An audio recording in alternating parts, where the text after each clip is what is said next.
Baik, Assalamualaikum warahmatullahi wabarakatuh.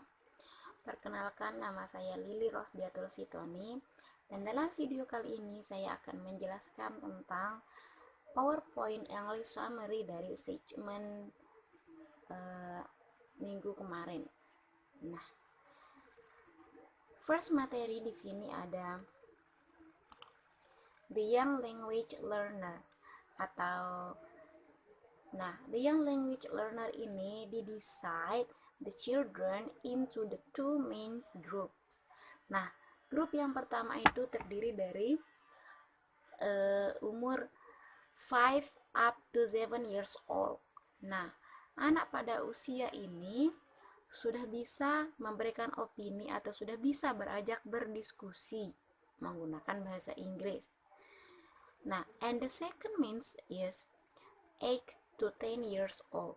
Anak pada usia ini sudah bisa membedakan mana yang fakta dan mana yang fiksi. Oke, and next di sini ada class management and atmosphere ya. Class management and atmosphere itu seharusnya diberikan ke ideal teacher ya.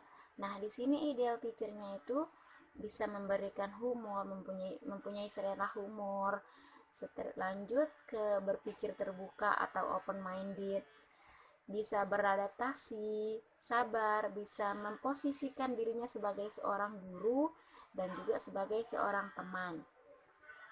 Oke, lanjut ke the physical surrounding. Nah, the physical surrounding ini apa sih yang dikatakan dengan the physical surrounding? Jadi, the physical surrounding itu menempatkan sesuatu yang berguna untuk menunjang pengetahuan anak.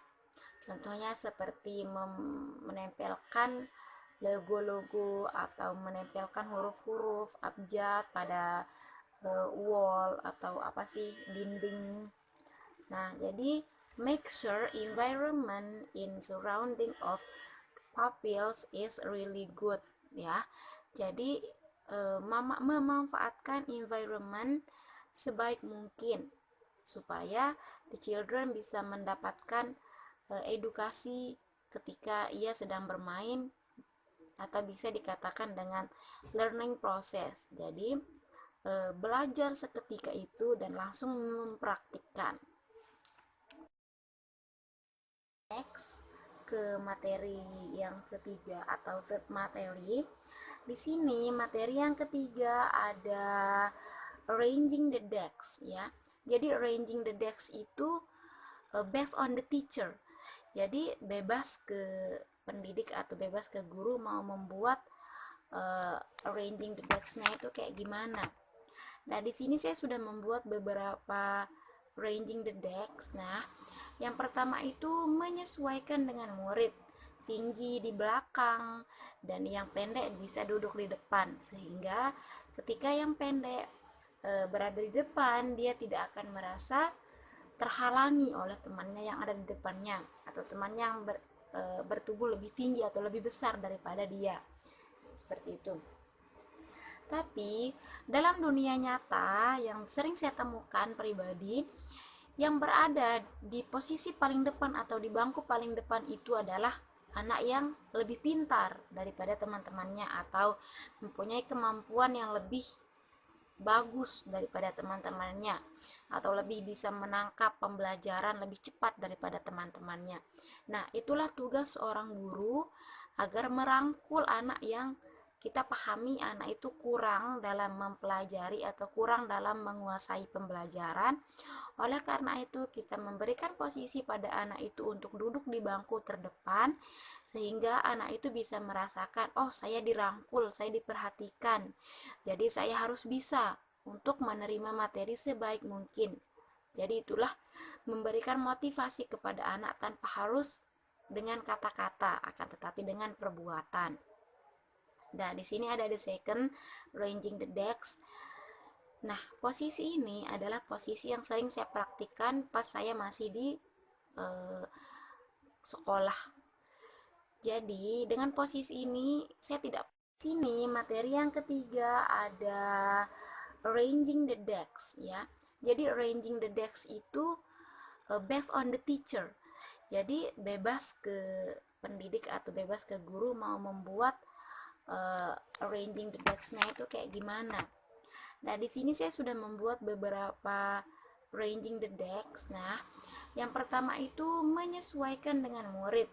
Tinggi di belakang dan yang pendek bisa duduk di depan, sehingga ketika yang pendek berada di depan, dia tidak akan merasa terhalangi oleh temannya yang ada di depannya atau temannya yang bertubuh lebih tinggi atau lebih besar daripada dia. Seperti itu.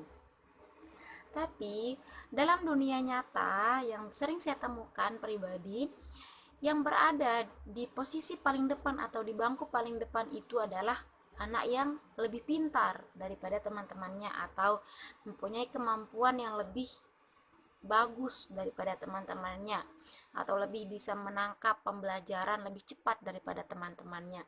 Nah, itulah tugas seorang guru agar merangkul anak yang kita pahami anak itu kurang dalam mempelajari atau kurang dalam menguasai pembelajaran.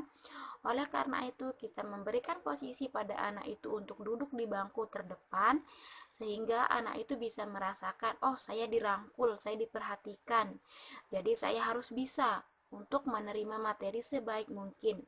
Jadi itulah memberikan motivasi kepada anak tanpa harus dengan kata-kata, akan tetapi dengan perbuatan. Nah, di sini ada the second, arranging the decks. Nah, posisi ini adalah posisi yang sering saya praktikkan pas saya masih di sekolah. Jadi, dengan posisi ini saya tidak pernah merasa ngantuk. Bahkan teman-teman kelas saya itu jarang merasa ngantuk karena memang di in front of us itu udah ada board, udah ada white or blackboard. Jadi kita nggak ada kesempatan untuk melihat ke side or right side or left side karena in front of us itu udah ada teacher sama udah ada white or blackboard ya. Nah, di sini ada the third, arranging atau the third method. Dan nah, di sini tuh cara duduk ini kayak memberikan tangga. Saya ini terinspirasi dari cara duduk yang ada di luar negeri, yang duduknya seperti ini. Kemudian bangku yang paling bawah bangku yang terdepan akan berada di posisi paling bawah, dan yang di belakang akan lebih tinggi dari posisi yang di depan. Selanjutnya seperti itu, kemudian seterusnya dan seterusnya sampai di posisi bangku paling belakang akan menjadi posisi bangku yang paling tinggi karena dia berada di paling belakang. Seperti itu.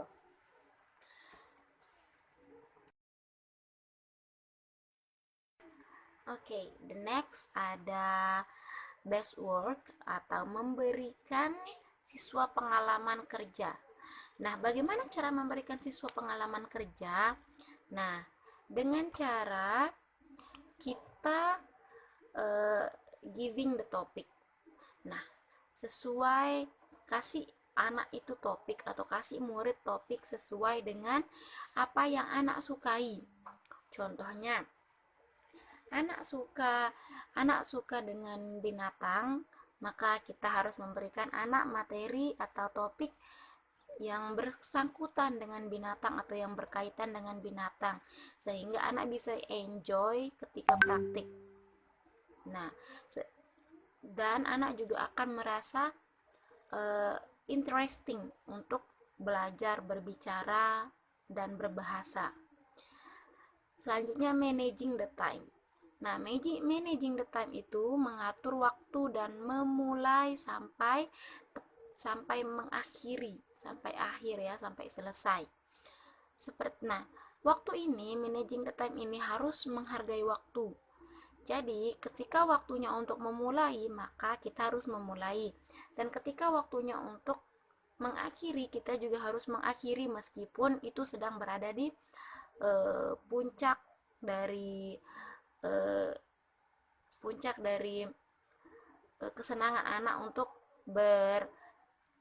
belajar. Tapi karena waktunya sudah time is up, jadi harus di pause untuk berhenti. Nah, jadi untuk besok habis, jadi kita harus stop sampai sana. dan anak pasti akan menagih untuk ibu ayo kita tambah lagi waktunya. Nah, tapi kita bisa memberikan anak alasan dengan we will continue on tomorrow. Nah, itu akan membuat anak untuk bersemangat ke sekolah karena dia mengimpi-impikan bahwa we will continue the material of yesterday gitu. Nah, and the third is method and activities. Nah, metode ini disesuaikan dengan keinginan anak. Jadi, itulah tugas seorang guru. Bagaimana caranya agar pelajaran bisa berjalan dengan lancar sesuai dengan apa yang menjadi keinginan anak, akan tetapi harus selalu sejalan dengan apa yang sudah direncanakan oleh guru sebelumnya. Nah, dan memberikan aktivitas yang sesuai dengan apa yang anak sukai. Memberikan aktivitas yang sesuai dengan anak sukai itu seperti anak menyukai pelajaran hewan, jadi kita harus pergi berjalan-jalan mencari hewan atau mencari binatang, atau kita bisa mengajak anak untuk bertamasya ke kebun binatang seperti itu.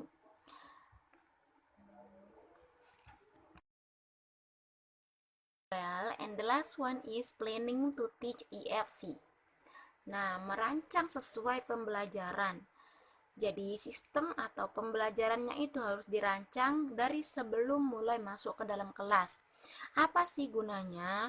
Itu gunanya agar ketika guru sedang berada di dalam kelas, guru tidak akan merasa bingung atau guru tidak akan merasa kewalahan bagaimana cara menyampaikan pembelajaran ini sementara saya belum mempunyai planning sebelumnya.